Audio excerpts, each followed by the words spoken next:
பக்கத்தில் உட்காந்து ஒரு எதிர்த்தாப்பு 2 பேர் அடிச்சு மாண்டு புளிதில் பிறண்டு கிடக்காங்க. பக்கத்தில் உட்காந்து வேமா இறங்கி போய் அவங்க 2 பேரும் சத்துன்னு செவில் ஒரு அடி அடிச்சுட்டு வந்து உட்காந்தேன். சார் தெரிஞ்சவங்களா?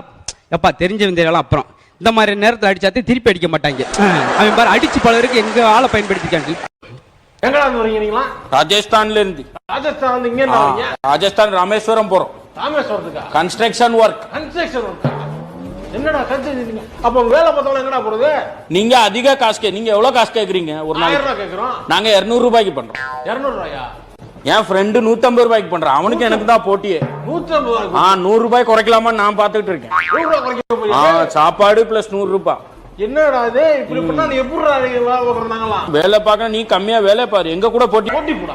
நான் வர்றேன். அடுத்த வாரம் என் தம்பி வர்றான். தம்பியா? சித்தப்பா பையன். அதுக்கு அடுத்த வாரம் எங்க மாமா வர்றாரு. மாமா வராரா? அவர்லாம் 80 ரூபாய்க்கு வேலை பார்ப்பாரு. 80 ரூபாய்க்கு எப்படி வேலை பார்க்கறீங்க? ஊர்ல இருந்து மதுரைக்கு மஞ்சள் பாக்கெட் எடுத்துட்டு நடந்தே போயிருக்காரு. ரேஷன் கடைக்கு சக்கரை வாங்க.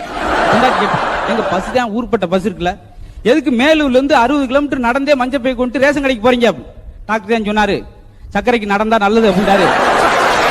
சின்ன பை பக்கத்துல வந்தேன்.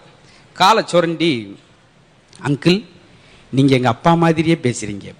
எனக்கு ஒரே சந்தோஷம். உங்க அப்பா நல்லா ஜோக்கா பேசுவாரா அப்படின்னு. உங்களை மாதிரி தான் உளறிக்கிட்டே இருப்பாரு அப்படின்னு அவ வீட்டுக்கு போயிட்டேன்.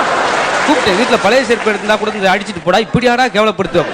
அதுக்கு ரெடியா ஒரு 4 பேர். யார்ட்டாவது குற்றால அருவியில குளிச்சதுக்காக உடனே போலீஸ் கைது பண்ணிட்டு போனாங்கடா. ஆமாடா அந்த வத்திருச்சுலண்டா கேட்குறேன். என்னடா குற்றால அருவியில இல்லை குற்றால அருவியில் கோமணத்தை கட்டி குளிச்சுக்கிட்டு இருந்தேன்.